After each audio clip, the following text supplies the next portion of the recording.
Nothing damages the reputation of God more than people who claim to be serving God, who claim to do things on His behalf, but do evil in His name. Meron sana mga taong gustong maniwala sa Diyos, tapos nakita yung ginagawang kabalbalan ng taong nagsasabing naniniwala sa Diyos, ang naisip niya, yan ba yung naniniwala sa Diyos?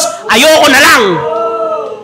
Yung pangalan ng Diyos na ang bango-bango, dahil sa mga taong nagsasabing sumusunod sila sa Lord, tapos kung ano-ano pinagkagawa, na hindi tama, nasisira yung pangalan ng Diyos.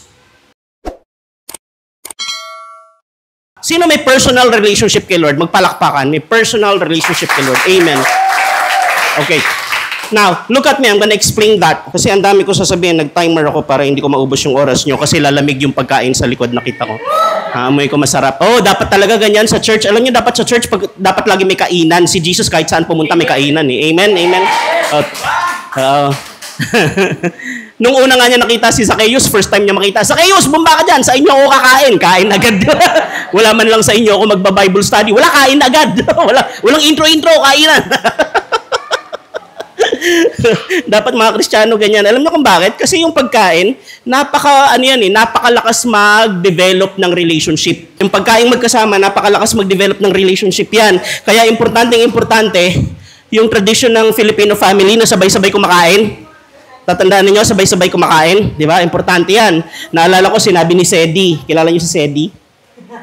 Mga batang 90s, sabi ni Sedi, sabi ng nanay ko, dapat sabay-sabay kaming kumakain sa hapunan. Tapos habang kumakain, pinag-uusapan namin yung mga masasaya nangyari sa buong maghapon. Yan si Sedi. Pagkatas ni Sedi, si Princess Sarah, tsaka yung si Julio Tulia, kambal ng Tayrana. Kung natawa kayo, alam ko edad nyo. Okay, so, yan yung mga cartoons dati. No? Okay, mas maganda yung cartoons dati, hindi katulad ng cartoons ngayon. Ogie and the Cockroach, ha? Ogie ng mga ipis, ano ba to? SpongeBob, di ba? Alam niyo ba si SpongeBob Pilipino yun? Alam niyo ba yun? Si SpongeBob Pilipino, half Filipino yun. Ang nanay niya Pilipina, ang tatay niya ang Amerikano, si SpongeBob. Ang nanay niya, ang pangalan si Scotch Brite. Okay. joke lang. Yung mga hindi marunong maghugas ng plato, di nila alam yung sinasabi ko. Maghugas kayo ng plato. Okay. Yung community, tayo, diba tinanong ko yung personal relationship, maganda yung personal relationship, pero maraming Christian hindi nakakaintindi ng personal relationship. Kaya pag binaterya o binatikos yung approach natin sa personal relationship, hindi natin alam masasabihin. Kasi sabi na isang malaking samahan, anong sinasabi ninyong personal relationship? Sa inyo lang si Jesus? Narinig nyo na yan? Sabi niya, sa inyo lang si Jesus? Kasi yung ibig sabihin ng personal, halimbawa, personal. Ano ba yung mga personal na gamit? Underwear, personal. Hindi mo papahiram yun. Ibig sabihin, di ba? Yung mga personal, sa'yo lang, hindi mo pinapahiram. Yun daw ibig sabihin ng personal. Si Jesus, kayo lang ililigtas si Jesus? Pang isang tao lang si Jesus? Ano siya, brief? Ginawa mong, sa'yo lang, hindi pwedeng ipagamit sa iba? Hindi siya underwear, hindi siya bodyguard, no? Hindi siya personal. Hindi naintindihan ng mga bumabaterya dun sa personal relationship. Kung ano ibig sabihin ng personal? Sabi niyo personal. Okay, ganito. Tanungin mo sarili mo, ha? Tatanungin mo yung katabi mo. Sabi mo, kilala mo si Pastor Ruther? Tanungin mo. Ano sagot? Oo, hindi. Oo. Andito ko, kilala niyo ako, pinakilala ko eh. Tama? Kilala niyo ako, hindi. Kilala niyo na ako. Tanong, personal? Hindi. Ang ibig sabihin ng personal, pag sinabi natin personal relationship with the Lord, ang ibig sabihin nun, intimate. Close. Hindi mo lang siya alam na isang Jesus ng institution, o isang Jesus ng libro, o isang Jesus ng religion, close kayo. Kaya tayo may personal prayer, hindi lang community prayer, hindi natatapos ang prayer natin sa Sunday. Araw-araw nagpipray tayo. Tama? Ang magulang niyo ba, kinakausap niyo lang pag may okasyon? Hindi. Bakit? Kasi may relasyon kayo sa kanya na personal. Kaya araw-araw niyo silang kinakausap. Kahit wala kayong kailangan, may kikwento lang kayo, kinakausap ninyo. Yun ang ibig sabihin ng personal. Halimbawa ako, tanungin nyo, kilala ko ba si LeBron James? Aba, kilala ko! Kilala ba niya ako? Hindi! Di ba? Kilala ko ba siya personal? Hindi. Hindi niya ako kilala. Tama, hindi niya ako sinesearch sa internet. Nakikita ninyo yung layers ng relationship. So, pag sinabi niyong personal relationship, hindi ibig sabihin na atin lang. Okay? Hindi atin lang si Jesus. Hindi natin siya inangkin na atin lang. Okay? Namatay siya para sa buong mundo, hindi para sa atin lang. Okay? Ang ibig sabihin ng personal, close. Ang ibig sabihin, personal, nakakausap mo siya, nararanasan nyo na si Jesus. Alam niyo ba hanggang ngayon, di ba sabi ni Jesus, pag alis ko, huwag kayong mag-alala, iiwan ko sa inyong Holy Spirit. Nagsasalita ang Holy Spirit hanggang ngayon. Ang problema sa marami sa atin, hindi tayo nakikinig o masyado tayong puno sa ingay ng mundo, di tayo nakikinig. Pero it still happens now. Halimbawa, yung Pilipinas Got Talent, kaya ako napadpad dyan kasi 3 araw, hindi ako pinapatulog ng Holy Spirit. Umiiyak ako na madaling araw, pinapasali ako. Yung talent, hindi totoo yan, 2010 yan, talentadong Pinoy, 6 na beses tumawag sa akin, iba't ibang talent coordinator para sa talentadong Pinoy. Hindi ako sumasali. Tanong niyo bakit? Kasi trabaho ko yun. Hindi namin kino-contest yung trabaho namin. Kung malaki ang pwedeng mawala sa'yo at maganda naman na ang kita mo at kilala ka sa industriya ninyo, hindi ka magko-contest. Bakit? Sa talentadong Pinoy may sumasarang kortina, di ba? Yes. Di ba? 90 seconds lang sa talentadong Pinoy. Pag hindi ka nagustuhan, sasara yung kortina. Sa Pilipinas Got Talent, merong pulang button. 2 minutes, pag di ka nagustuhan, pipindutin yung pulang button. Puppeteer ako, jokes yun. Mahirap ang jokes. Lalo sa Pilipinas, mahirap ang jokes. Mas madali magpaiyak kaysa magpatawa, alam nyo ba? Alam nyo kung bakit? Tanong nyo bakit? Kasi ang pagpapatawa, pagpapaiyak, communication yan eh. Para kang maintindihan sa communication, kailangan may common ground kayo. Common ground. Meron kang karanasan o kwento na maiintindihan ng kabila. Halimbawa, nag-joke ako sa inyo, joke na pang doktor. May doktor ba dito? Wala? May makakaintindi ba sa joke ko? Wala. Pero pag doktor na ikinig, matatawa sila. Tama? Kaya, yun ba, joke ko pang abogado. Wala namang abogado dito. Matatawa ba kayo? Hindi. Kasi abogado lang intindi. Joke na pang Christian, matatawa ba kayo? Matatawa kayo. Bakit? Christian kayo eh. Naintindihan nyo? Kaya yung iba nagagalit sa akin, ba't daw ako nagjo-joke? Tapos yung mga joke ko galing sa Bible. Yung joke kong galing sa Bible, ang makakaintindi lang yung nagbabasa ng Bible. Naintindihan nyo? Kasi kung hindi ka nagbabasa ng Bible, ano to? Paano maging joke yan? Di ba? Di ba? May mga joke ako, tinanin niyo. Mahilig kasi ako mag-joke. Kasi gusto ko, yung mga Kristiyano, hindi na pumupunta doon sa mga joke na bastusan. Pwede naman tayong mag-joke ng joke na maayos. Diba? Kasi alam niyo kung saan galing ang tawa? Sabihin niyo tawa. Alam niyo kung anong pinakasikat na pangalan sa Bible, ang pangalan tawa, ang ibig sabihin tawa, alam niyo kung ano?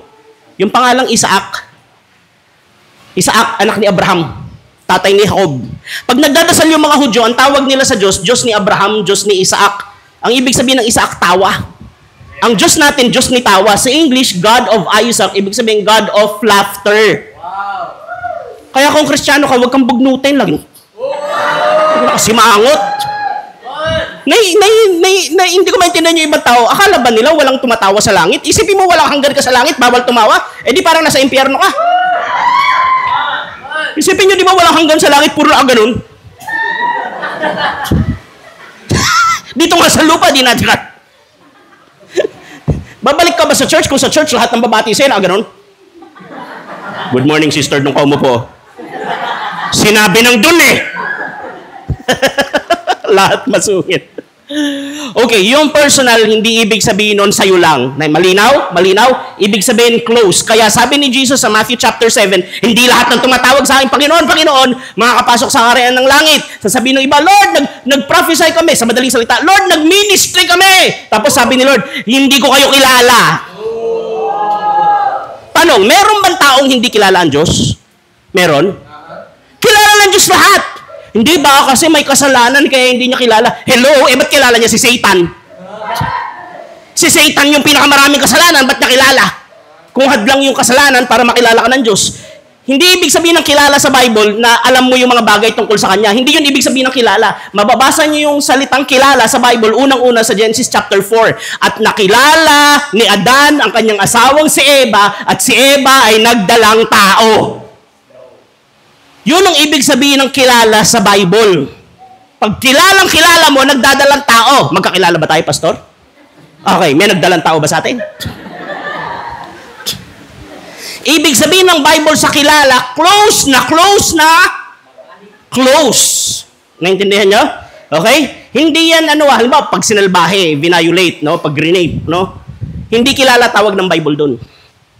Kaya hindi yung physical activity. Ang ibig sabihin talagang intimate, close.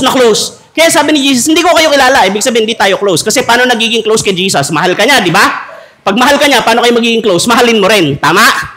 Pag minahal ka niya, mahalin mo pabalik. Magiging close kayo. Tama? Yes. Ang kaligtasan para sa lahat. Yung hindi tatanggap, hindi maliligtas. Pero gusto rin siya iligtas ng Diyos. Naintindihan nyo? Amen. Okay? Pwede tayong maglagay ng pagkain para sa lahat. Ang mabubusog lang yung kakain. Yes. Pag dinedma mo yung pagkain, uuwi kang gutom. Hindi kasalanan nung nagbigay. Kasi hindi mo kinain. Naintindihan nyo? Lahat mahal ng Diyos. Kung merong hindi tatanggap sa pagmamahal ng Diyos, hindi kasalanan ng Diyos yun. Lahat gusto, naintindihan nyo? Mahal ng Diyos, lahat. Pag may nagsabi sa inyo, Christian, hindi mahal ng Diyos lahat, huwag kayong maniwala doon. Hindi yun totoo. Mahal ng Diyos lahat. Lahat gusto niya iligtas. Okay? Yung personal, na-obsess tayo dyan. So, sobrang obsession natin sa personal relationship sa Lord, nakalimutan natin yung communal relationship sa Lord. Okay? Ulitin ko Sabi nyo, personal. Okay, meron na ba kayo narinig na I am in a communal relationship with the Lord Jesus Christ? Meron na ba? Wala, di ba? As in, nada, zero. Walang nagpupush ng communal relationship sa Lord. Karamihan, nagpupush niyan, mali pa. No? Ano sinasabi ng mga samahan? Ang miyembro lang namin ang maliligtas. Tama? Kung hindi ka miyembro namin, hindi ka nakarehistro, hindi ka dumaan sa indoctrination namin, hindi ka ligtas. Yun ang communal relationship sa kanila. Hindi totoo yun. Tanong niya bakit? Kasi sa Book of John, sabi ni Apostle John, si Apostle John to, sabi niya kay Jesus, Lord, meron ako nakita doon, nangangaral sa pangalan mo. Nagpapalayas ng demonyo, gumagawa ng milagro, gamit niya pangalan mo. Hindi naman natin siya kasama Wala siya dito sa grupo natin. Siguro nakikinig lang siya kay Jesus, tapos hindi naman siya kasama doon, nanampalataya siya, ginawa niya. Gumana. Sabi ni John, pinapatigil ko po kasi hindi naman natin siya kasama Sabi ni Jesus, huwag mong patigilin. Kung hindi natin kalaban, kakampi natin. Saan dun banda na yung kasama lang natin ang pwedeng maligtas? Saan dun? Naintindihan nyo? Kaya pag may nagsabi, sa religion lang namin ligtas, huwag maniwala dun. Okay? Ang pwede mong sabihin, kay Jesus lang may kaligtasan. Kung hindi si Jesus ang kaligtasan sa inyo, problema yan. Okay? So, wala lang tayo, hindi lang tayo personal, communal din tayo. Sabihin nyo communal. Ibig sabihin ng communal, community. Eto tayo, community. Sa labas nito may community. Sa loob nitong community, meron pang mas maliit na community. Ang pinakaunang community, yung marriage. Tapos family. Kaya ang mundo ngayon, ang unang pinipilit tibagin yung pamilya. Di ba? Pinipilit gibain yung institution ng marriage, pinipilit gibain yung family. Sa US, halos wala nang gustong mag-asawa. Kasi pag nag-asawa, pag di nagkaintindihan, pwede mag-divorce kahit anong dahilan. Alam nyo kaibahan ng divorce tsaka annulment? Dito may annulment na Okay, alam nyo kaibahan ng divorce tsaka annulment? Tanong nyo ano? Ganito, sa annulment, ang pwede lang magsampa ng reklamo yung biktima. Halimbawa, yung asawa ko, wag naman. Yung halimbawa lang, okay? O sige, ako na lang, parang mas okay? Halimbawa ako, ng babae ako. Okay? Ng babae ako, harap-harapan na huli ng asawa ko. Kaya yung mga babae, mga Pilipina, pag nahuhuli yan ng MMDA, nagwawala Napansin nyo? Yung mga video na nagbabiral pag hinuli ng MMDA, nagwawala yung babae, nagagalit. Kasi hindi kayo sanay kayo yung hinuhuli, sanay kayo yun ang huhuli. Bakit mo pinusuan yung picture? Ganyan Tapos ayoko humingi ng tawad, ayoko magbago. Magsasampa siya ng annulment. Okay? Dahil ako may kasalanan, ako gagastos. Naintindihan nyo? Yun ang annulment. Okay? Papawalang bisa yung kasal. Kasi hindi ko pinanindigan yung pangako ko. Yun ang annulment. Yung divorce, tanong nyo, sabihin nyo, ano? Ganito pwedeng mangyari sa divorce. Kahit sino gustong magsampa ng divorce, pwede. Kahit siya yung may kasalanan.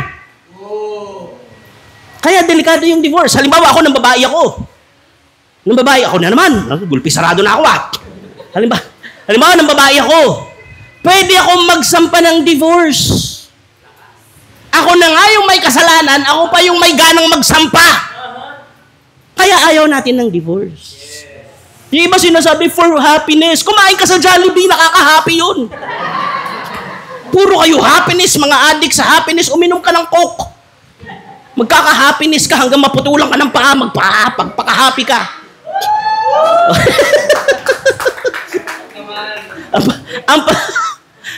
ang pag-aasawa, sumpaan yan ng pagmamahalan. Sabi niyo pagmamahal. Alam nyo ibig sabihin ng pagmamahal? Tanong nyo ano?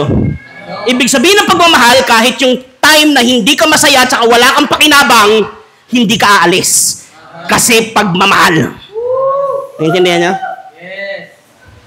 Kasi kung hindi mo kaya, pag siya lang nakikinabang, wala kang pakinabang ngayon, alam ba, bumagsak kabuhayan niya, so wala na siya maibigay, iiwan mo, hindi pagmamahal tawag doon. Hindi masaya, aalis ka kasi hindi masaya. Paano kung may sakit, masaya ba yon? Yung misis ko, lagi nasa ospital, masaya ba yon? Alam mo, sabihin ko sa kanya, nasa ospital ka na naman, nasaya-saya. Ubus na pera ko sa malasakit. Ang saya-saya. Hindi naman masaya yun eh. Kaya nga pag nagkakasal, anong sinasabi? In sickness and in health, richer for poorer, till death do us part. Bakit? Yun ang pagmamahal, hindi ka iiwan kahit anong mangyari. Naintindihan nyo? Kaya ang mundo ngayon, gigil na gigil sa marriage, tinitibag yung marriage, tinitibag yung pamilya. Bakit? Kasi ang unang community, yung marriage. At ang real, tapos, pagkatapos niyan, magkakaroon ng family, tapos ng family church. Naintindihan nyo? Kung tibag-tibag yung family, mahirap bumuo ng bumuong church. Tapos yung church dapat ang liwanag ng community sa labas. Okay? Okay, may mga babasahin ako sa inyo, ha? Bihira nyo itong ma-encounter kasi. Bihira itong maturo, okay lang naman. Okay? Kasi, ako rin kasi yung mga binibigay sa akin ni Lord, mga bihira ko rin maisip eh. Okay? So, kailangan saluhin mo eh. Sa Deuteronomy, okay? Bago natin basahin yan, gusto ko ipaalala sa inyo, si Lord ganito. Okay? Ganito gumalaw si Lord, ha? Hindi natin siya pwede ikahon pero mababasa mo kung paano siya gumalaw. Okay? Ganito. Pag meron siyang gustong gawin, tatawag siya ng isang tao. Ilan? Tinawag niya si Abraham. Tinawag niya si Noah. Tama? Laging isa. Kailangan merong at least isa na makinig sa kanya. Isa. Okay? Tapos pag sumagot yung isa, anong mission? Magli-lead siya ng community. Hindi siya tinawag para sa sarili niya, para sumikat siya, para makilala. Tinawag siya para mag-impluwensya, para magligtas, para magtanggol ng isang community. Okay? Si Jacob, tinawag ni Lord. Tapos si Joseph, tinawag ni Lord. Anong purpose ni Lord? Bakit tinawag si Joseph? Para iligtas yung community ni Jacob. Naintindihan niya? Si Abraham, ganun din. Dire-diretso yan. Hanggang kay Moises. Si Moises, isa lang. Dalawa lang sila nag-usap ni Lord. Pero ilang tao involved? Yung buong Israel.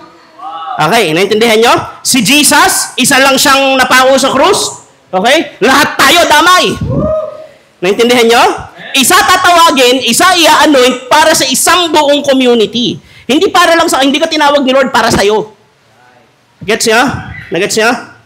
Okay, basahin natin to ha. Ready? 1, 2, 3, go. But, remember the Lord, your God. Stop.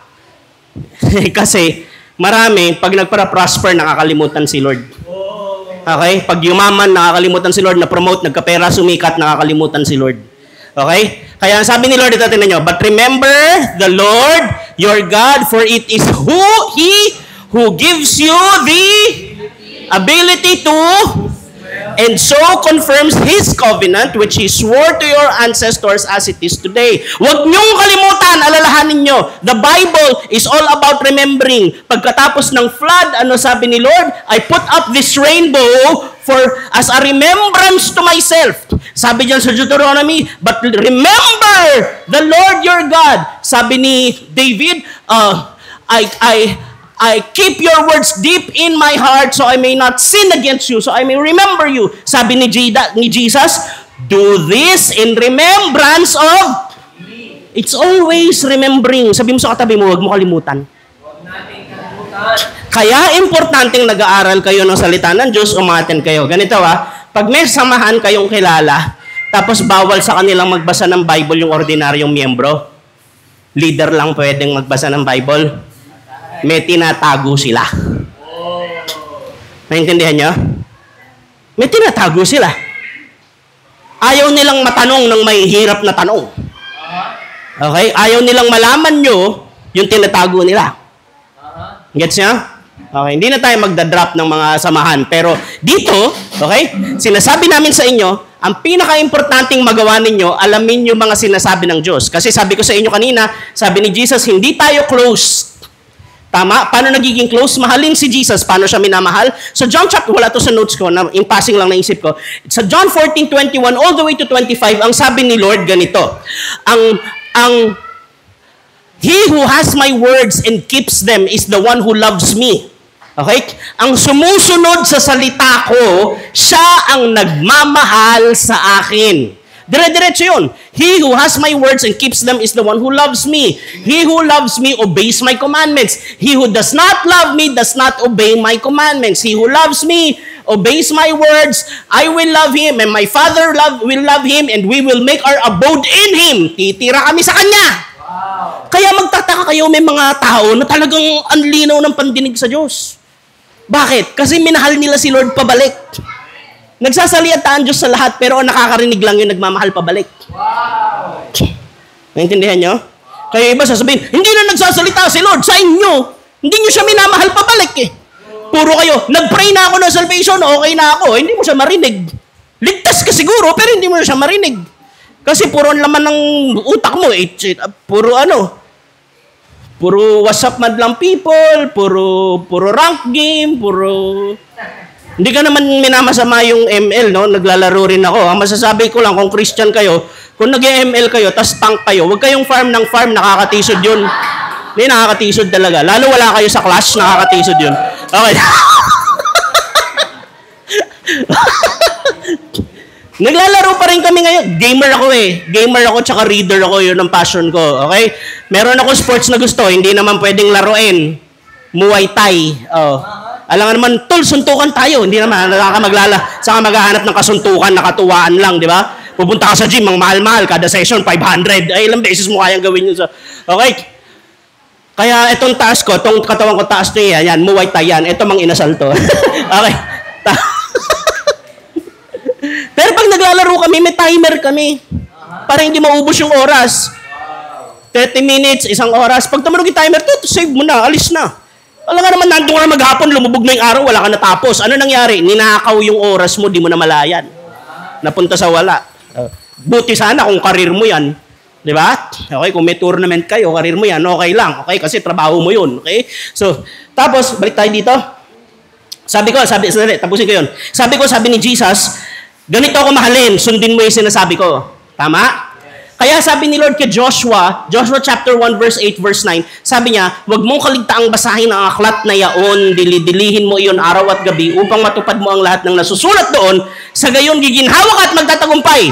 Ibig sabihin, gusto ka ni Lord guminhawa, gusto ka ni Lord magtagumpay. Paano?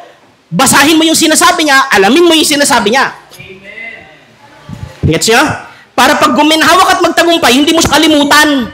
Kasi yung pag ginhawa mo maayos. Yung ginhawang galing sa Diyos, hindi yung ginhawang galing sa pandurugas.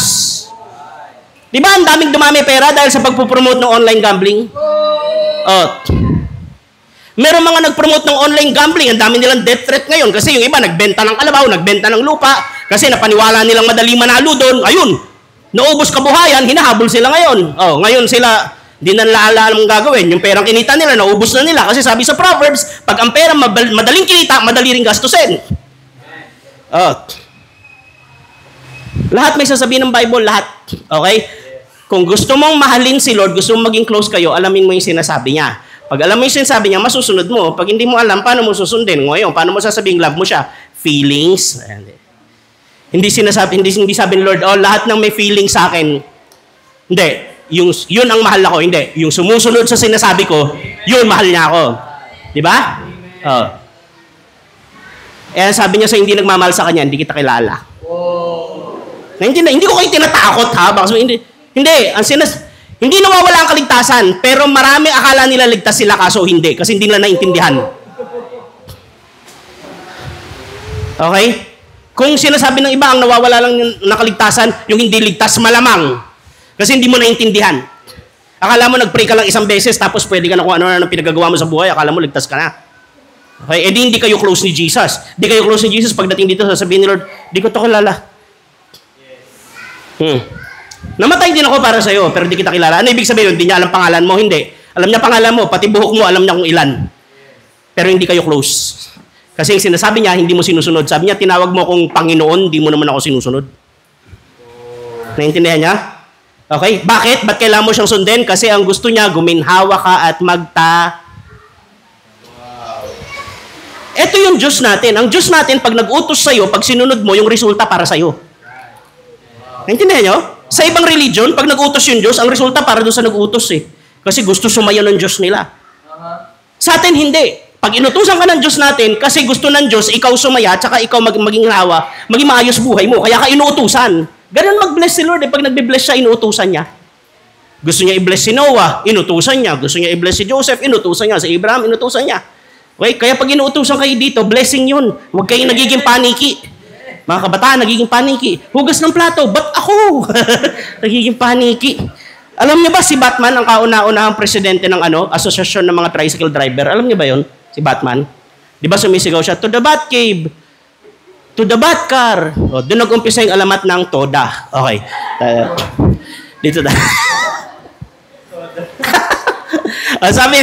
sabi ni Lord, sabi ni Moises, alalahanin nyo ang Diyos ang nagbibigay sa inyo ng kakayahang gumawa ng kayamanan. Sabi nyo, yaman. Okay? So sabi ni Moises, pag sinunod nyo si Lord, uunlad tayo lahat. Amen? Amen. Chapter 8 yan. Palakpakan nyo si Lord. Dito mo malalaman kung gaano kabait si Lord. Hatinan ninyo. Sa mga susunod na chapters, chapter 14, verse 28 to 29. Basahin natin ha. Okay? 1, 2, 3, go. At the end of every 3 years, bring all the tithes of that year's produce and store it in your towns, so that the Levites who have no allotment in or inheritance of their own, and the foreigners, and the fatherless, and the widows who live in your towns may come and eat and be satisfied, so that the Lord your God may bless you in all the works of your hands. Yung sumunod na chapter J. 15:11, ano sabi ni Lord? There will always be, again, there will always be in the land. Therefore, to be toward your fellow Israelites who are poor and needy in your land. Kani-kanina lang ang sabi ni Lord sa chapter 8, huwag niyong kalimutan ng Panginoon yung Diyos pag guminhawa na kayong lahat. Kasi ang promise niya, titira kayo sa mga bahay na hindi kayo ang nagtayo. Kakain kayo ng mga bunga na hindi kayo ang nagtanim. Ganda. Tapos, pag diniretso mo lang yung basa, ang utos niya na naman, dun sa parehong taong kausap niya kanina, mga Israelites, ang sabi niya, kada 3 taon, yung mga ikapo ninyo, ipunin ninyo, ilagay ninyo sa storehouse ng city ninyo, kasi i-divide na yung mga land, magkakanya-kanyang city na sila. Para, yung mga Levita, yung mga lingkod ko, ngayon, sino yung mga lingkod? Yung mga pastors, mga volunteers, para sila, meron silang kainin. Okay? Tapos sabi niya, para yung mga foreigners, sino yung mga foreigner? Mga strangers, mga prisoners of war, okay? Mga pilgrims, okay? Kasi dati ang hirap bumiyahe. No, napakahirap bumiyahe dati. Okay? So, tapos, sabi niya, mga widows. Sino yung mga widows? Yung mga widows ang pinakamababa sa social class. Okay? Walang lady boss noon. Pwera na lang ako reyna. Okay? So, panahon yan. Okay? So, mga widows. Yung widows kasi, namatay yung asawa niya, tas wala siyang anak na lalaki. Okay? Ang hirap ng buhay niyan, lalo noon. So, yun, dapat, tapos sabi niya, widows, tapos yung mga poor, yung mga mahihirap. The foreigners, the fatherless, mga ulila, and the widows, mga byuda, who live in your towns may come and eat. Saan daw sila kakain? Saan daw? Galing daw saan yung kakainin nila? Sa tithes. Sino magbibigay ng tithes? Yung mga tao nag-worship. Amen. Naintindihan niyo ba? Yes. Tapos sabi ni Lord, sa chapter 15, there will hindi si Moises yan, si Lord yan ha. Kasi sabi niya, therefore I command you, so si Lord yan, there will always be poor people. Hanggang sa panahon ni Jesus, sinabi ni Jesus yan eh. Sabi ni Judas, bakit binuhos yung pabango? Ang mahal-mahal. Tandaan niyo, nung binuhos ni Mary of Bethany yung alabaster, sabi niya, ba't sinayang yung pabango sa paan ni Jesus? Pwede sana yan sa mga ibinenta, binigay sa may hirap. Bakit binuhos kay Jesus? Sayang! Sabi ni Matthew, sinabi ni Judas yung kasi nangungupit siya eh. Malamang, sa tingin ko lang, nakwento ni Jesus yun sa resurrection. Kasi hindi nga nila pinagsususpetsahan si Judas eh. Okay? Pampalubag-loob ba? Kasi siyempre, mamimiss nila si Judas, kaibigan din nila yon, no? Siguro sabi ni Judas, okay na yun, maraming ginawa si Judas, di nyo alam, nangungupit yun. Sabi ni Jesus, ako hindi nyo ako habang buhay nakasama. Hindi nyo habang buhay nakasama. Ginawa niya yan para sa paglilibing sa akin. Yung mga mahihirap, habang buhay nyo silang kasama. Habang panahon may mahirap. Darating na lang si Lord, may mahirap pa. Alam nyo kung bakit? Tanong nyo bakit? Kung walang mahirap, walang matututong magbigay, sino hihingi? Kung mabubuhay ka sa isang kaharian, lahat hari, sino utusan? Kung lahat tayo dito hari, sino utusan? Wala. Ang dumi ng kaharian. Ba't ang dumi ng kaharian? Walang mautusan. Lahat hari. Naintindihan nyo? Ano ibig sabihin yan? Tingnan nyo every third year daw, pakinggan nyo to every third year daw, yung tithes, buong isang taon, syempre Old Testament yan, pero tingnan nyo yung principle yung tithes kasi kada taon yan, iniipon nila kasi ang harvest naman, di naman linggo-linggo eh. Okay, sa harvest nang gagaling yun. Sabi ni Lord, ipunin ninyo. At nung panahon dati, mas favorable sa mga Levite na ang i-tithes mo, hindi pera. Tanong nyo bakit? Kasi nasa disyerto sila, tas may tabernacle doon. Kung bibigyan mo ako ng silver, aanhin ko yan. Kaya mag-tithes ka sa amin ng baka, ng gulay, ilalagay namin sa storehouse para hindi na kami mamamalengke. Bibigyan mo ako ng pera, pupunta pa ako doon sa city. Mamamalengke pa ako. Naintindihan nyo? Kaya dati, pag halimbawa, ang tithes mo, isang baka. Halimbawa, 10 baka mo. Ilan ang tithes nun? Isang baka. Okay? Pag isa lang baka mo, ilan tithes nun? Gatas ang tithes nun. Naintindihan nyo? Si Lord masyadong concern, no? Masyado siyang just talaga siya. Okay? Hindi niya papapatay yung baka mo. Gatas lang muna. Pag dumami, saka ka magbigay ng pang 10 ulit. Okay? Ang kukwentay mo lang gatas. Okay? So, tinan nyo na maigi Pag halimbawa ang tithes mo isang baka. Okay? Isang baka. Tapos naisip mo, kailangan ko pa tong baka. Okay? So, pag nagbago ka ng isip, imbis na ibigay yung baka, gusto mo ibigay pera, ang gagawin mo daw, ipapa-appraise mo yung baka kung magkano. Halimbawa, ang presyo ng baka, halimbawa lang 10 silver. Halimbawa 10 para for computation sake. Halimbawa 10 silver. Ang ibibigay mo sa tabernacle o sa temple, wala pang temple ng tabernacle pa lang. Ang ibibigay mo sa tabernacle na tithes, yung value ng isang baka plus 1/5. Ilan yung 1/5? 20%. So magiging 12. Imbes na 10 ang ibigay mo na silver, magiging 12. 10 ang price niya, dadagdagan mo na 20%, magiging 12. Bakit? Kasi hindi pa nila pwede kainin yung silver. Bebiyahe pa sila eh. So madadagdagan yung cost. Nagets niya? Okay. Kaya sa Malakay chapter 3, umuusok ang ilong ni Lord. Sabi niya, ninanakawan niya ako. Tama? Natatandaan niyo? Tinatanong niyo, paano ko namin nanakawan? Sa mga ikapo, ninanakawan niyo ako sa ikapo. Bakit gigil na gigil si Lord doon? Tanong niyo bakit? Kasi walang nag-iikapo, saan kakain yung may hirap? Naintindihan niyo ba? Saan kakain? Ito, yung mga sinabi niya. Yung Levites, wala silang allotment sa Hindi sila pwede mag-full-time sa ibang trabaho. Hating-hati or ngayon nga, nakakapag-trade na tayo. Meron na tayong mga tent makers. Pero dati pag Levite ka, talagang 100% full-time.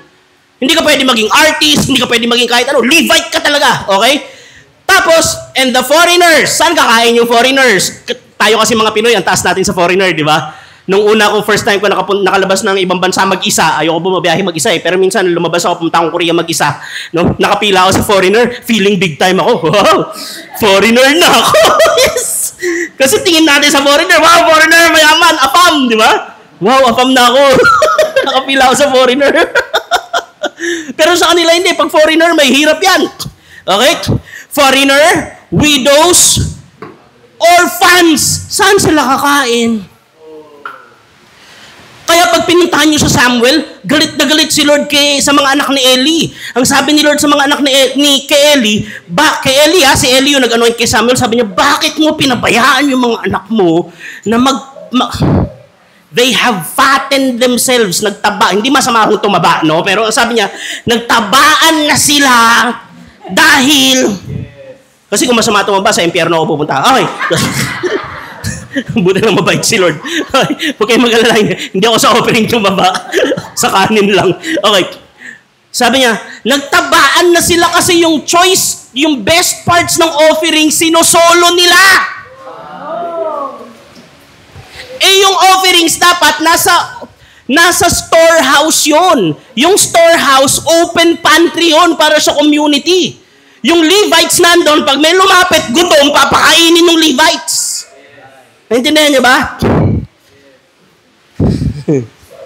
Ang bait ni Lord. Sandali, Lord, akala ko ba lahat yayaman? Oo, may gusto si Lord, ganito yan. Sasabihin niya yung perfect niyang plano. Ito plano ko, pag sinunod ninyo perfect, ito mangyayari. Amen? Amen? Okay, pero hindi naman lahat makakasunod yan eh. So ganito, dahil hindi lahat makakasunod, yung mga iba, ganito, may mga mahirap pa rin. O yung iba, nasa ibang, hindi naman dahil mahirap, hindi nakakasunod sa Diyos. Yung iba, nasa stage 1 sila, ikaw nasa stage 20 na, so magkaiba kayo. Kasi marami din naman namatay na sumusunod sa Lord, mahirap eh. Tatay ko namatay mahirap, pero ako, bunga ako ng panalangin niya. Sabi ni Lord, ito, yung mga nandito sa period na to, huwag nyo itong pabayaan. So yung mga umunlad, kalingain nyo itong mga to. Ito na mga to, alam niyo ba yung mga Hudyo, pag nag-ani sila, mag-aani sila ng tanim, bawal dumaan ng 2 beses. Pag nag-ani sila, 100 dadaanan nila. Yung unang daan mo, hindi mo makukuha lahat eh. May matitira eh. Sabi ni Lord, huwag niyong babalikan. Huwag niyong sasagarin. Bakit? Para yung mga mahihirap niyong kababayan at yung mga widow, mga orphans, pwede silang pumunta doon, pag anihan, hihintayin lang nila kayo matapos dumaan, kanila na yung tira. Hindi yun ayuda. Okay? Hindi ko sinasabing masama yan, pero tinan ninyo to. Binibigyan niya ng dignidad yung tao. Meron kang kinain, meron kang kakainin kasi umani ka rin. Hindi mo nga lang lupa yun, kaya hindi mo mataniman. Iba nagtanim. Pero inani mo. Hindi yung libre. Ibig sabihin, may ginawa ka. Kaya may dignidad ka. Hindi ka nililimusan. Naintindihan niyo? Okay. Yun ang kaibahan ng church eh. Ang church, mamaya pakita ko sa inyo yung result ha. So ito tayo. Sa Old Testament lang ba yan? Hindi. Punta ka sa New Testament. Hatinan ninyo kung paano in-adapt yan ng New Testament. Wait. Acts chapter 6, verse 1 to 4. Basa, 1 to 3, go. Ito ang New Testament church. Ito ang unang church. Okay? Ready, go. In those days, when the number of disciples was increasing, the Hellenistic Jews, ibig sabihin ng Hellenistic, mga Greek yan. Okay? The Hellenistic Jews among them complained against the Hebraic, yung mga Hudyo, Jews because their widows were being overlooked in the daily distribution of food. So merong pinaprioritize yung mga Hudyo, yung kapwa nila Hudyo, yung mga purong Hudyo, yun ang inaasikaso nila, yung mga half-blooded, yung mga half-Greek, half-Gentile kasi yun eh. Dinadaanan lang nila, di nila pinapansin. Okay, ano sabi? So the 12 na sila ulit niyan. Okay, nandyan na si Matias. Okay, may pumalit kay Judas. So the 12 gathered all the disciples. So, merong 12, meron pa mga disciples. So yung apostles, may disciples, tinawag nila lahat yun. Tapos sabi nila, it would not be right for us to neglect the ministry of the Word of God in order to wait on tables. Next. Brothers and sisters, choose 7 men from among you who are known to be full of the Spirit and wisdom. Isipin nyo, ang gagawin lang mag-aasikaso ng distribution ng pagkain, ang requirement kailangan full of Spirit and wisdom. Kasi pag hindi full of Spirit yan, hindi full of wisdom yan, magiging cause ng away yan. Kasi yung paborito nila, marami ilalagay. Hindi nila gusto, konti ilalagay. Tapos may subi pa. Tama? May mga catering na ganyan eh. Kailangan maglagay ka ng bantay eh. Kasi yung handa, sasabi, ubus na. Yung pala nala sa ilalim ng mesa. Tine-take out. Okay? Who are known to be full of the Spirit and wisdom, we will turn this responsibility over to them. We will give our attention to prayer and the ministry of the Word. Kaya sabi ni Paul, meron ba sa inyo ang gift niya magturo? Magturo kayo ng buong husay. Meron ba ang gift maglingkod? Maglingkod kayo ng buong puso. Kaya wag ninyong sinisino yung mercy ministry, yung ibang mga ministry maintenance, kung ano-ano. Kailangan kayo dito. Okay? Sige, palakpakan niyo si Lord. Kasi kung wala nag-aasikaso doon sa church namin, paano ako pupunta dito? Ako rin maglilinis pala doon. Paano ako pupunta dito? Okay? So, next. Acts chapter 2. Ganito ang unang church All the believers were together and had everything in common. They sold property and possessions to give anyone who had need. Need yan, hindi wants Hindi, pastor, kailangan ko ng pondo. Ano gawin mo? Bibili ako PlayStation 5. Hindi pwede. Okay. Mag-ipon ka kung gusto mo ng luho, hindi hinihingi yun. Okay? Next. That there were, ito malupit. Tinan ninyo. There were no needy persons among them. Sa Tagalog, wala sa kanilang gipit. Wala sa kanilang naghihirap. From time to time, those who owned land or houses sold them, brought the money from the sales, and put it at the apostles' feet, and it was distributed to anyone who had need. Makinig kayo maigi. Hindi sinabi diyan lahat mayaman. Ang sinabi, wala naghihirap. Wow. Posible pala yon. Hindi kayo lahat mayaman, pero wala naghihirap. Kasi kung ano yung meron, nagbibigay. Mayaman ako, sobra ako sa salapi, o meron ako resort, magbibigay ako. Mahirap lang ako, ano lang kaya ko ibigay, serbisyo, magkukumit ako ng time, magsuserve ako. Naintindihan niyo? Ay. Ito yung New Testament church, ito dapat tayo. Sabi ng iba sa akin, Brother Luther, paano nag-ganyan-ganyan? Kasi syempre, pagdating sa doctrine of giving, nag-iiba-iba ng approach. Ang sabi nila sa akin, ang gusto mo bang i-apply natin na approach? Yung sa Acts chapter 4, yung nagbebenta ng mga lupa. Tapos sabi ko, bakit hindi? Yun yung model Hindi nyo kayang gawin. Ginawa namin. Nung pandemic, nagbenta ng kotse si Mrs., nagbenta ng mga luxury bag. Ako, nagbenta ako ng mga games ko.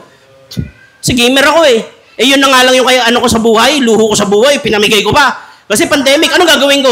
Kung walang kumakain, tapos naglalaro ako doon? Hindi totoo, wala akong luho sa buhay. Kasi wala, zero. Hindi ako maluhong tao. Kaya yung para sa akin, para ibenta ko yung games ko, parang sa labas ng church, yun na lang ang meron ako sa labas ng church Binigay ko nung pandemic. Hindi ko niyayabang. Kasi nasabi ko, pag yung puso mo nandun, wala yun sa'yo.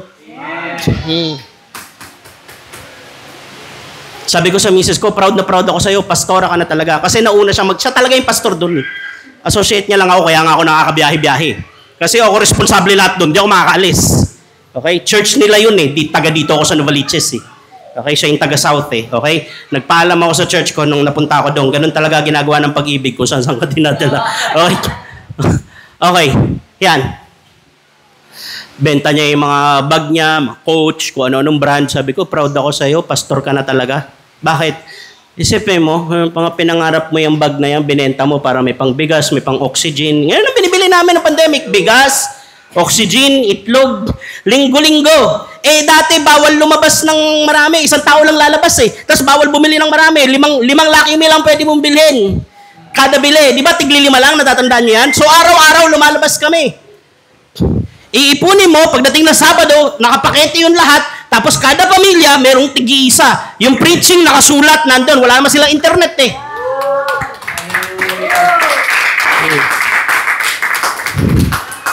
Mayaman na ba kami? Hindi pa, pero walang mahirap sa amin. Naintindihan nyo? Nung oras na naghihirap lahat, kahit hindi mabigyan ng gobyerno, hindi nagugutom. Bakit? May church. Hallelujah. Natatandaan ko sila Daddy Manny, nagpapatayo sila ng building.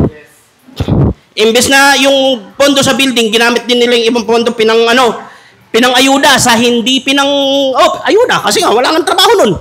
Okay? Pinang-ayuda, pinang-relief. Hindi nila member, pati hindi member, binigyan. Yun ang church. Kaya pag tiningnan ninyo, nangyari nung alam nyo, isa sa wake-up call ko na matindi, kasi nung nakaraan, at nasa kasi kami, the church we are serving is situated in the middle of an urban poor community. Papasok ka ng Springville, parang minor na Camellia Village, ganun. Papasok ka, executive yun. Ibig sabihin ng executive village sa loob ng village. Okay? pasok ka sa, tapos may 4 na executive village doon. Doon sa isang village, papasok ka doon, masikip yun, masikip. Parang ganito, one way lang yung mga Tapos, hihinto ka doon sa may isang tindahan, tapos may right of way doon. Sinikipan pa nila ngayon nung may bumili ng isang property, isang tao na lang talaga kasya. Ako, hindi ako makalakad ng diretso, tatagilid ka ng konti. Okay? Tapos, tatawid ka ng creek. Tinibag nila yung tulay doon. Kasi tinayuan nga nila. So, ang tagal nung doon, alam niyo naman sa urban poor, may politics. Hindi nga makapasok Meralco doon eh. Kasi nakatap doon sa president. Kaya hindi namin mapa-aircon, hindi kami makapag soundproof. Meron kaming property doon pero rights lang. Pero hindi namin ma-improve kasi hindi namin ma-soundproof kasi hindi kaya ng kuryente. Pag in-aircon mo, magko-collapse, walang Meralco. Yung kuryente nakatap lang doon sa kanila, ayaw naman pumayag. Tapos, so dahil wala kaming soundproofing, maingay kami. So hindi kami pwede mag-service ng gabi. Kasi kapitbahay namin, puro bahay na eh. Kaya limited na limited kami. Kaya pareho tayo ng prayer, pastor. Nagpe-pray kami ng lupa sa labas. Okay? So magiging rallying point, magiging mission center lang yung nasa gitna ng community. Pero ilalabas namin yung church kasi wala na kaming space eh. Hindi kami maka-expand. Okay? 10 years na kami. Anniversary namin, July 20. Wow, next Sunday. 11th year. Tapos, di ganyan. So, yung tulay, ang tagal nilang, yung politics doon, ang tagal na itayo. Sabi ko, gawin na yan, magkano? Hanap ako sa mga friends ko, hanap ako, tayo. Yung may mga friends ako sa Rotary, madilim doon, walang poste. Yung mga youth namin, paggabi, nakaka-nervyos, bababa ka doon sa creek, ang dilim-dilim, maraming addict doon. Naglagay kami ng poste, di na kami nagpaalam. Ang tagal niyong gawin eh. Lagay kami poste, paglakad nila, liwanag na. Sino nagpalagay? Yun, yung born again. Sino ang ganda nun tulay? Sino nagpagawa? Yung born again. Kaya pag meron kaming medical mission doon, kahit Muslim, tsaka iglesia, dumarating eh. Hindi sila naiilang na ipag-pray namin. Kasi hindi ka kung hindi kaya papag-pray. Yung Muslim, naka-burqa pa, naka-hijab. Papasok doon, dala-dala yung anak, ipapag-pray namin. O tapos saka i-check up. Bakit? Kasi kaibigan na tingin nila sa'yo, ito pala mga born again na to. Pinag-uusapan namin yan. I'm almost out of time. Pero alam niyo sa mga Hudyo, kasi mahilig ako sa cultural study, pag tinanong mo daw ang isang rabbi, ano yung kasalanan na hindi napapatawad? Di ba sinabi ni Jesus yung blaspheming of the Holy Spirit? Di ba? Sa mga Hudyo, pag tinanong mo daw isang rabbi, ano yung kasalanan na hindi napapatawad? Kahit daw bagong gising yan, halos pare-pareho silang sasabihin. Yung ginising mo, Rabbi, anong sabi to ni Dennis Prager, American Jew, okay? Prager University. Rabbi, ano yung kasalanan na hindi napapatawad? Pag gising yan, sabi niya, sino ka ba? Ba't mo ako ginising? Tsaka ba't tayo nagtatagalog? AI na naman to. Rabbi, ano yung kasalanan na hindi napapatawad? Ito, sasabihin niya sa'yo. Third commandment. Thou shalt not use the name of the Lord your God in vain. Ganun katindi yun. Ganun katindi yun. Ibig sabihin, pagkitas niya, commandment number 3 yan eh. Commandment number 4, Sabbath. Commandment number 5, murder. Thou shalt not murder. Ibig sabihin, yung murder, mapapatawad. Pero yung using the name of the Lord your God in vain? Hindi. Pag tinanong mo yung mga American Christians, tanungin mo sila, mga televangelists, tanungin mo sila, sa American culture, ang ibig sabihin yan ito. Ano pa ibig sabihin ng commandment number 3? Thou shalt not use the name of the Lord your God in vain. Sasabihin nila, don't say, oh my God. Di ba? Sasabihin nila, don't say God in a joke. Don't say that. It's using the name of the Lord your God in vain. Sa mga Hudyo, hindi pala yun. Kasi sa mga Hudyo, sa Hebrew, hindi use. Sa Hebrew, carry. Etong misuse na to, carry. Sabi nyo, carry. May laban si Barrios tsaka si Pacquiao sa July 19, 2 weeks na lang ngayon. Tanong, anong bansa ang daladala ni Pacquiao? Anong bansa ang daladala ni Barrios? Mexico. Mexican-American siya. Mexico tsaka US. Yun. Carry. Si Carlos Yulo, anong bansa ang dala? Kaya nahati ang buong bansa nun eh. Nagkaroon ng team nanay tsaka team anak, di ba? Doon sa away ng dalawa. Bakit? Bakit lahat concerned? Ba't lahat apektado? Hindi naman tayo kasali doon. Tanong nyo bakit? Kasi dala-dala ni Carlos yung buong Pilipinas. Kaya yung iba, hindi ganyan ang Pinoy eh. Kaya nagva-violent reaction yung iba, di ba? Bakit? Dala mo kami. Hindi kami ganyan. Okay, kaya nahati, intindihin nyo na lang. Depende kung nasaan kampo kayo. Masasabi ko lang, huwag nyo nang pagtalunan yan. Huwag na lang kayong Milo.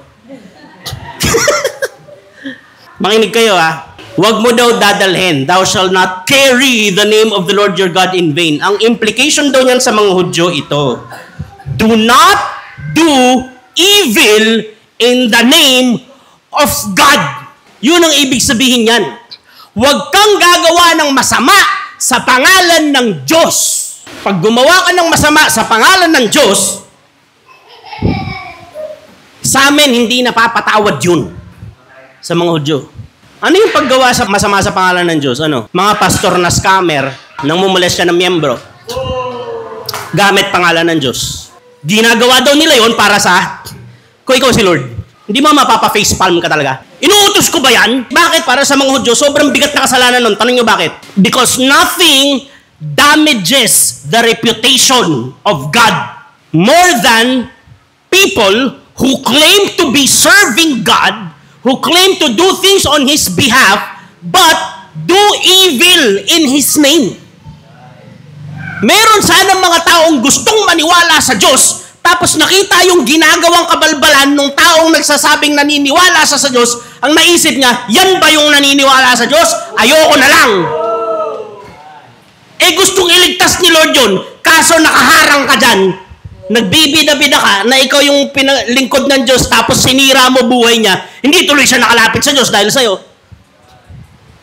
Naintindihan nyo? Yung pangalan ng Diyos na ang bango-bango, dahil sa mga taong nagsasabing sumusunod sila sa Lord, tapos kung ano-ano pinagkagawa, na hindi tama, nasisira yung pangalan ng Diyos. Di ba marami naman talaga, yung mga atheist, hindi naman talaga defensible. Paano ka talaga maniniwalang walang gumawa nito, walang nag-umpisa? Pero kasi karamihan sa kanila, masama lang loob. Yung iba naman talaga, gusto lang nila yung layaw nila. Kaya nga yung iba, no, sinabing alien daw nag-umpisa sa mundo, tanggap agad nila eh. Di ba yung ano ba yun? Nakalimutan ko tawag doon sa theory na yun. Terraforming something. Basta yun. So yun. Yung theory na yun, tanggap agad nila. Meron daw alien, may spaceship, naglagay ng seed sa earth, naging tao, doon daw tayo galing. Tanggap agad. Tanong niyo bakit?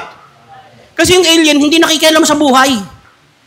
Hindi sasabihin ng alien, bawal mo tong gawin ha, bawal kapag nag-negosyo ka, bawal ka manggulang ha. Sa Proverbs, nasabi, ang nais ni Yahweh ay tamang timbangan at sa negosyo ay ang katapatan. Pag nag-business ka, dapat tapat ha, walang gulangan. Okay? Dapat masipag ka. Proverbs 6:6, tingnan mo yung langgam, ikaw taong ubod tamad, paumuhay niya yung masdan mo nang ikaw ay mamulat. Dapat pag may asawa na, huwag mo nang pag-iinteresan ha, pakikiapid yan, bawal. Okay? Okay? Gusto mo magmahal ng kapwa lalaki, kapwa babae, pwede. Hanggang kaibigan lang, tsaka pamilya. Okay? Pag mag-asawa na, babae at lalaki lang pwede. Okay?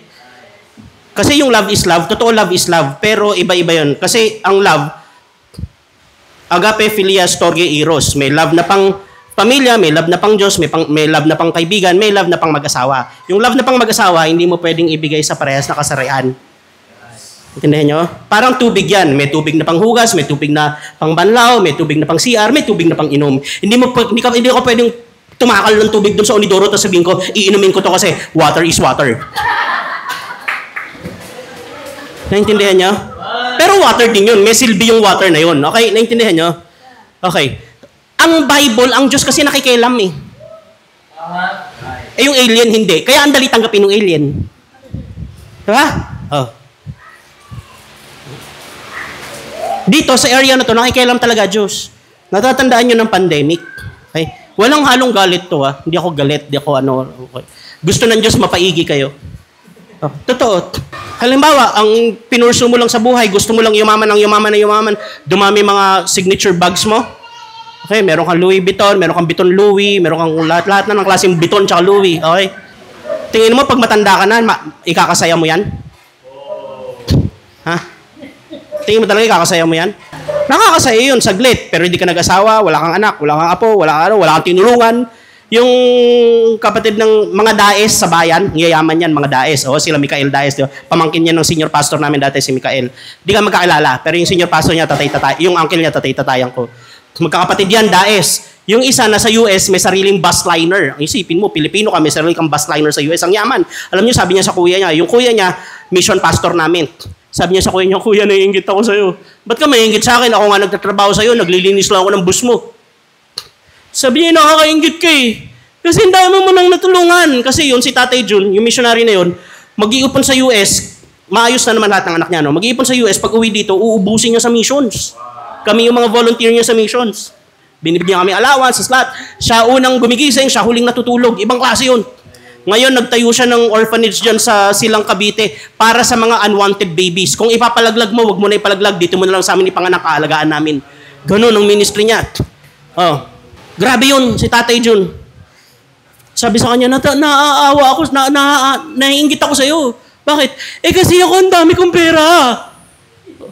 Ba't ka naiingit? Wala pa ako natutulungan eh. Baka mamatay ako eh. Pag namatay ako, pagharap ko sa Diyos, ano sasabihin ko? Totoo yun. Pag umiidad ka na, makakapag-isip ka na ng ganyan. Sabi nila, life begins at 40, di ba? Hindi, sa totoo, kaya life begins at 40. Kasi pag 40 years old mo, marirealize mo, natatapos ang buhay. Kaya nakakapag-isip ka na. Pag malapit-lapit ka na, maiisip mo, wala pala ito, mga to. Saglit lang pala to. Kahit si Andrew Tate, kilala niyo si Andrew Tate? Si Andrew Tate, 56 ang sports car niya. Tanong niyo bakit? Kasi sobrang yaman ng tao, sobrang yaman. Kaya 56 yung sports car niya. Kasi daw, pagka bumili siya ng sports car, masaya lang siya ng 2 oras. Masaya lang siya ng 2 oras. Kaya, bibili na naman siya ulit. Kasi saglit lang yung saya eh. Si Jesus lang ang kaya kang pasahin ng...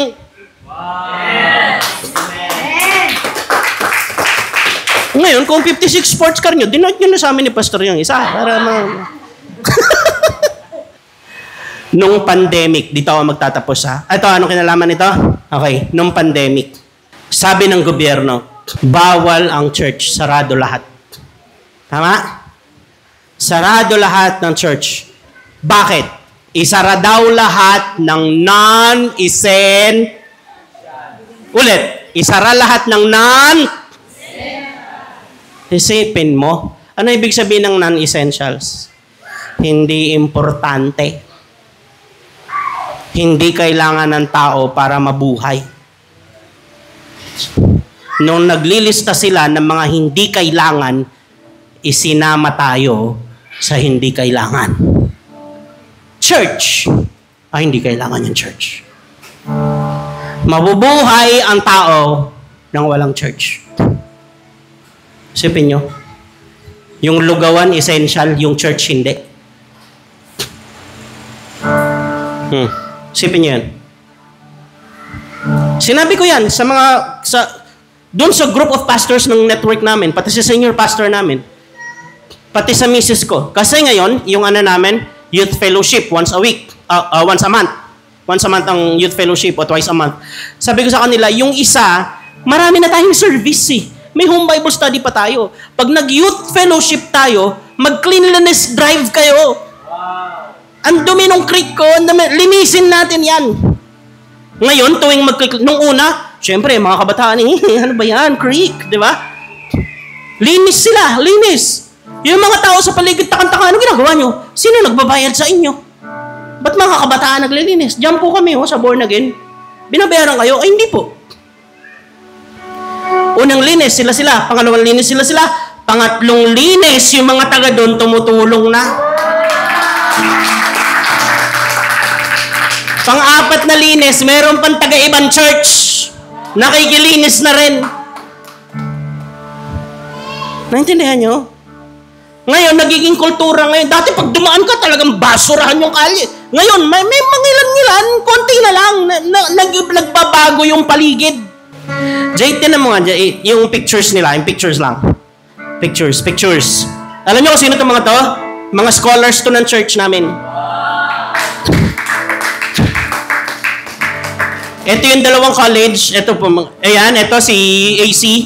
Si AC, kaibigan niya, volunteer sa Bible Ninja. Graduate na siya ng, puro slum area yan galing ha. Slum area ha. Pag sinabi ko slum area talaga. Okay? Ito, bato na yung bahay nila ngayon. Naparepair niya na eh. Okay? Radtech ang tinapos niya, pre-med. Nagtatrabaho na siya ngayon sa perpetual, X-ray technician. Okay, Radtech. Okay? board pastor ito. Sa amin to tumira no, nagre-review. Okay, para talagang makafocus siya. Ngayon, binalik na namin siya sa magulang niya. Sabi namin, tulungan mo yung pamilya mo makaahon. Okay? Hindi to ayuda. Ibig sabihin, hindi ka namin bibigyan ngayon para hindi ka namin, hindi. Pumunta ka dito, tutulungan ka namin, tuturuan ka namin umayos sa Diyos at umunlad para yung pamilya mo madamay mo lahat. Ito sumunod. Ito si Erica. Dito naiyak ako kay Erica eh. Kasi 2 years ago, nag-jowa to. Okay. Member din namin. Gigil na gigil si Mrs. Kasi hindi biro yung magpaaral, perpetual to nag-aaral eh. Hindi biro yung tuition sa perpetual eh. May mga donors kami, kung saan-saan. Tapos yung mga donors, may network kami sa Korea kasi mayroong alaga si Jean na, basta meron kaming network doon.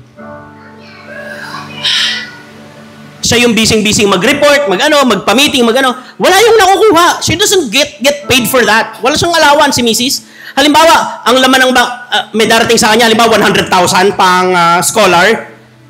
Pagkatapos niya i-distribute niya, matitira sa account niya, minimum balance o kaya 1,000. Ganon. Okay. Eto, sabi ko, bakit? Nalaman ko nagjowa si Erica. Sabi ko, patawag mo dito. Kausapin natin. Yung jowa niya, inanak ko.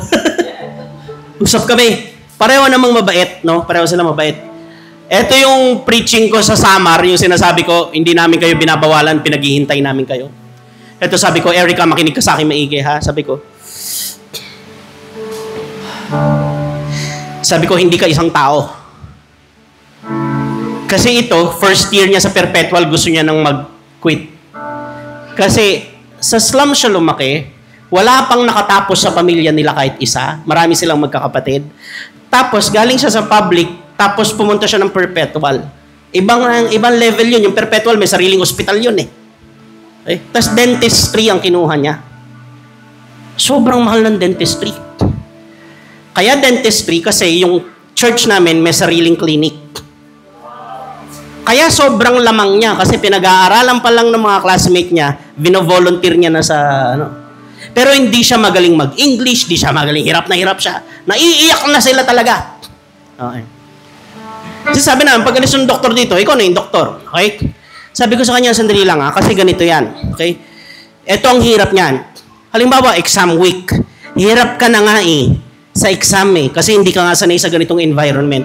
Tapos nagjowa kayo, paano kung mag-away kayo bago mag-exam? Paano kung nag-away kayo? Exam bukas. Ano mangyayari sa exam mo? Tingin mo kaya mo ipasa? Pag nag-away kayo? Paano wag naman mangyari? Paano mabuntis ka? Tingin mo matatapos mo? Hindi ka isang tao. Hindi ka isang tao. Pag graduate ka dito, ang tawag na sa'yo, doktora. Ikaw ang kauna-unahang doktora na manggagaling dito sa lugar ninyo. Pag graduate ka dito, malalaman ng mga kapitbahay mo na meron doktor na galing dito sa slum area. Malalaman nila hindi pala imposible, pwede palang mangarap. Kaya pakiusap, maghintay muna kayo.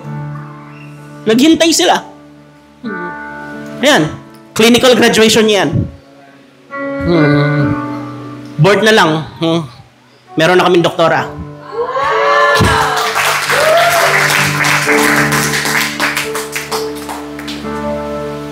Kaya sabi ko sa inyo kanina, yung church, hindi essential. Sabi ko sa mga kasama kong pastor, hindi ko alam kung anong pakiramdam nyo noon, pero ako nasaktan ako. Hindi tayo essential. Ibig sabihin, yung pinapagawa sa atin ni Lord, hindi nila naramdaman. Kasi, kung volunteer tayo sa barangay initiatives, sa health center, sa clinic, kung nagki-cleanliness drive tayo, kung tayo nagvo-volunteer at ramdam tayo ng barangay, pag sinabi ng national government, isarado ang church, sasabihin ng barangay, hindi pwede, kailangan namin yung church. Mapipilay kami pag sinara nyo sila. Tama? Kaso, nandito lang tayo, nag-enjoy lang tayo dito Puro lang tayo dito. Masaya naman, pero hindi nila tayo naramdaman.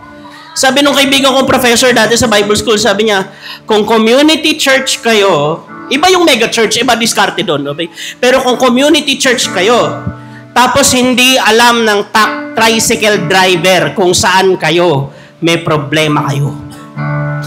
Ibig sabihin, hindi nila kayo ramdam. Kaya nilagay ng Lord, kaya kahit magkaroon ng mga mega churches, hindi mawawala yung community church. Kasi yung community church ang nilalagay ni Lord sa community. Para mahalin niya yung community gamit yung church. Meron ako isang friend, ang pangalan niya Bishop Lito Raquel. Katbalogan, Samar. Alam niyo, tuwing may programa yung barangay ngayon, tuwing may programa munisipyo, alam niyo sino tinatawag para mag-minister? Tanong niyo sino? Mga pastor. Nagre-reklamo yung mga parish. Bakit puro pastor? Sabi nung nasa munisipyo, ng mga leader sa munisipyo, bakit, Father? Nasaan kayo? Nasaan kayo ng bagyo? Nasaan kayo ng sunog? Nasaan kayo ng lundol? Nasaan kayo nung nandito sila, pastor? Nasaan kayo?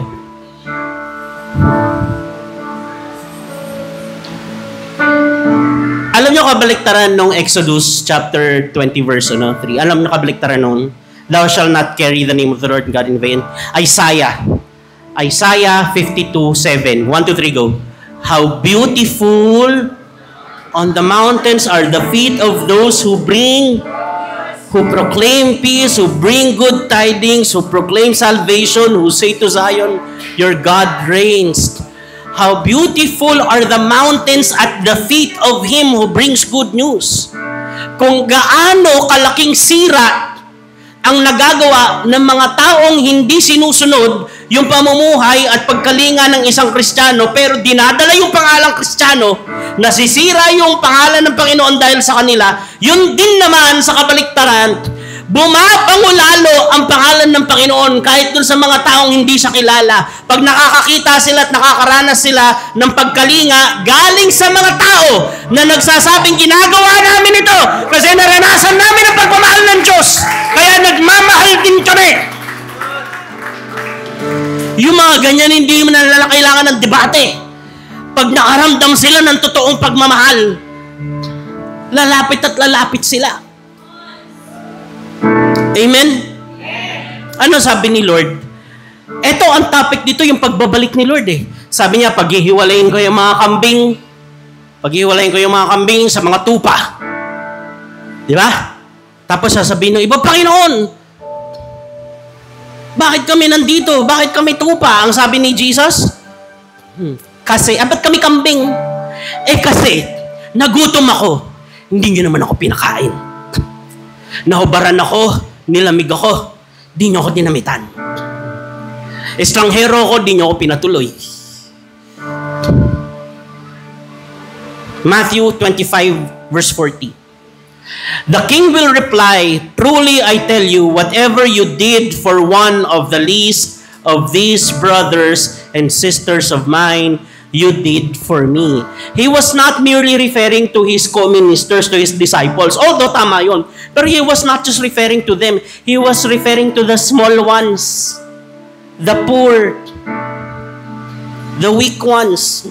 He was referring to kung ano ang ginawa mo sa kanila, ginawa mo sa akin. Hindi yan bagong turo ni Jesus, galing yan sa Proverbs. Ano sabi sa Proverbs? Pag nagpahiram ka sa mahirap, pag tumulong ka sa mahirap, nagbigay ka sa mahirap, nagpapautang ka sa Diyos. Kailan ba na-delay si Lord sa bayaran? Kaya mo bang talunin si Lord sa paramihan ng bigay? Lalo kung lumaki ka sa mahirap, kagaya ko, ibig sabihin nito talaga sa iyo eh. Kasi ibig sabihin nito, iniisip ka ni Jesus nung gipit ka pa. Sabi natin, kung talagang may Diyos, bakit ganito? Bakit may mga naghihirap? Ayun nga, naglagay si Lord ng church. Para tumulong. Hindi ka lang tutulungan ngayon, tuturuan ka kung paano umangat sa buhay. Sa maka-Diyos na paraan. Yun tayo. Yun ang church. Nung pandemic, Kahit walang ayuda, walang gutom. Kasi may church. Sa education, kita nyo naman yung result. Sa community drives, no? Yung nabanggit ko sa inyo, si Bishop Raquel, ito ang lagi niyang sinasabi daw. Kaya ganun ang trato sa kanila nung barangay, nung ano. Ito lagi yung sinasabi, Pastor Luther, ganito ako mag-pioneer ng church. Paano po? Una kong pupuntahan yung barangay captain. Tapos, ito pangarap ko itong magawa eh. Kasi maliit pa lang yung mismong church namin, doon pa lang kami sa isang. Pero yung network namin, mga 7 churches pa lang yun, sa senior pastor namin. Ito daw ang approach niya. Pupuntahan daw niya yung barangay captain. Tapos sasabihin niya, Kapitan, ako po si Bishop Raquel, ganito sa ganitong church. Ganyan, okay po. Ano pong mapaglilingkod namin sa inyo? Sabihin sa kanya. Ito ang sasabihin niya. Paano po namin kayo matutulungan? Paano po namin kayo matutulungan? Ano pong problema nyo dito sa barangay? Halimbawa, ang problema, droga. Ang gagawin niyang pioneering program, anti-drugs. Halimbawa, ang problema, nutrition. Ang gagawin niyang pioneering program, pagtayo ng church, feeding program. Kaya pag sinabi ng gobyerno, isara yung simbahan, sasabihin ng barangay, wag. Hindi pwede. Tama? Sabi ni Lord, pagbalik ko, sasabihin ko sa iba, dito kayo. Kasi, hindi niya naman ako. Hindi niyo ako minahal eh. Doon sa kabila, sabihin niya, dito kayo. Sabihin nila, hindi naman po namin kayo nakitang nahubaran. Hindi naman namin kayo nakitang nagutom. Hindi naman namin kayo nakitang nakulong. Kailan nangyari yun? Kung ano man ang gawin ninyo dito sa kanila, ginawa niyo sa akin. Amen. Kaya sabi ni Paul, make sure that your generosity and your kindness be evident to all, especially to those who belong to the house of God. Hindi lang tayo dito mabait, sa labas din. Pero dapat mas mabait tayo dito, magkakapatid tayo eh. Pero dapat hanggang labas umaabot yun. Darating ang panahon, hindi nyo na kailangan mag-imbita. Maramdaman lang nila kayo, sila na mismo mong sabi, pwede ba ako sumama dyan? Amen? Amen? All for the glory of God. Our prayer for Life Giver, San Jose del Monte, and every ministry the way the Lord allows us to get our hands on, is for us to represent the Lord in such a manner that the people would say, how lovely are the streets at the feet of Him who brings good news, who brings encouragement. Pwede palang umayos ang buhay, pwede palang mangarap, hindi lang pala kami hanggang dito. Pwede pala, kahit pala dumadaan kami sa ganito, merong Diyos na hindi nakakalimot sa amin at kita at ramdam namin sa mga taong ginagamit niya. Amen. Tumayo po tayong lahat. Purihin po ang pangalan ng Panginoon. Ang Diyos lang po ang maluwalhati sa lahat. Panginoon, punuin mo po kami ng pag-asa. Punuin mo po kami ng kagalakan, Panginoon, na sundin, Panginoon, ang iyong mga salita. Marami pong salamat, narinig namin ito. Ibig sabihin, kasama kami sa mga programang nais mong gawin at iparating. Kasama kami, Panginoon, sa mga gagamitin mo upang magmahal, upang magbigay, upang magkalinga, upang mag-encourage, upang umabot. Maraming pong salamat. We ask, Lord God, that you would use, Lord God, the people represented in the families represented here today, that you would use them mightily, Lord God, for your kingdom, to exude your love and your grace and your mercy and your provision, Lord God, upon all the households and the community surrounding, Lord God, this church. We thank you for this body of Christ, Lord God. Pagpalain mo po sila, Lord God, ang mga leaders, pagpalain mo po sila Pastor Kevin at ang kanyang pamilya, pagpalain mo po lahat po ng elders at ng mga workers, mga volunteers, pagpalain mo po. Dalangin po namin, Panginoon, hindi lang po ito lumaki sa bilang, Panginoon, kundi lumalim, Panginoon, sa pagmamahal, Panginoon, at pagsunod sa iyo. Maraming pong salamat. Ito po ang aming dalangin. Ito po ang aming dalangin na may kasamang pagpapasalamat. Lahat po na kaluwalhatian ay sa iyo lamang po, Panginoon. Sa pangalan po ni Jesus. Amen. Amen. Hallelujah.